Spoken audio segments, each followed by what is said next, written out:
Highlight correct summary. Let's practice. This is an example of the screen. However, the actual test screen may vary according to the changes made by PTE.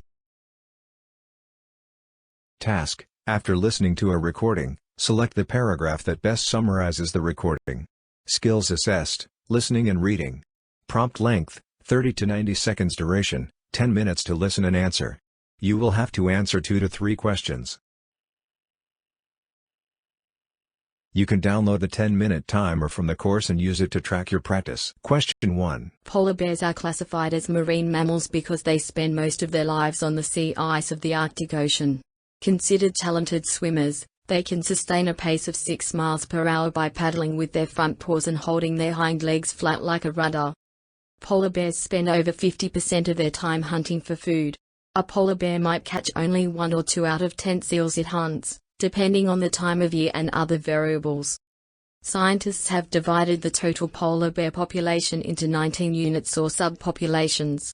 Of those, the latest data from the Polar Bear Specialist Group show that one subpopulation is in decline in the southern Beaufort Sea and that there is a high estimated risk of future decline due to climate change and data deficiency. Because of ongoing and potential loss of their sea ice habitat resulting from climate change, polar bears were listed as a threatened species in the U.S. under the Endangered Species Act.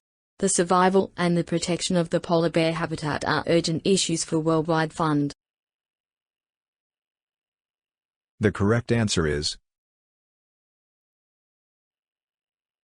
Question 2. An attitude of gratitude means that you operate from a place of abundance instead of a place of scarcity and fear. Each of us always has a choice of what we will focus on. Grateful people give thanks for everything in their life, even on the days when it feels like nothing is going right. To turn an attitude of gratitude into a sustainable habit, your foundation for feelings of gratitude must be independent of your circumstances. Hence, even on the days when it feels like nothing is going right, you have to find the silver lining and give thanks for what is working. We all know how important it is to have a positive attitude. We are taught to look at the world as a half-full glass, rather than a half-empty one. There's good reason to adopt this mindset. Studies show that if you express gratitude, it raises your happiness by 25%. When you take a moment to give thanks for what you have, instead of ruminating on what you don't have, it fills you up. If gratitude is so good for your mental and emotional health, then why do so many people struggle to practice it? As humans, we are hardwired to dwell or fixate on the bad. Psychologists have found that negative events have a greater impact on our brains than positive ones, referred to as the negative bias. As a result, a lot of people tend to move farther away from gratitude, which is an essential precursor to happiness. If you concentrate on what you have, you'll always have more. If you concentrate on what you don't have, you'll never have enough. The correct answer is Question 3. Between his time in the poor schools and his mother succumbing to mental illness, Charlie Chaplin began to perform on stage at a very young age. He later recalled making his first amateur appearance at the age of 5 years and proved that he was a brilliant actor.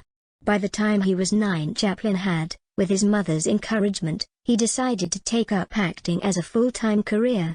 In an interview he said that, his mother imbued him with the feeling that he had some sort of talent. The faith she had in his work has been a constant encouragement for Chaplin all throughout his life. His father was his silent support. With his father's connections, Chaplin became a member of the 8 Lancashire Lads clog dancing troupe, with whom he toured English music halls in the 1890s. Chaplin worked hard, and his act was popular with audiences, but he was not satisfied with dancing and wished to form a comedy act. In the years Chaplin was touring with the 8 Lancashire Lads, his mother ensured that he still attended school, but, by age 13, he had abandoned education. He supported himself with a range of jobs, while nursing his ambition to become an actor. At 14, shortly after his mother's relapse, this was a major blow for Chaplin, but he never gave up his dream. A dream that was not only his but his parents' as well. The correct answer is You can always pause the session and practice more. This was a part of the iAffluence, Pearson Test of English, online course. You can now enroll for the full course. Achieve your international education dream with our Pearson Test of English academic online course. Enroll now for a limited time offer of Rs 599. Link given in the description.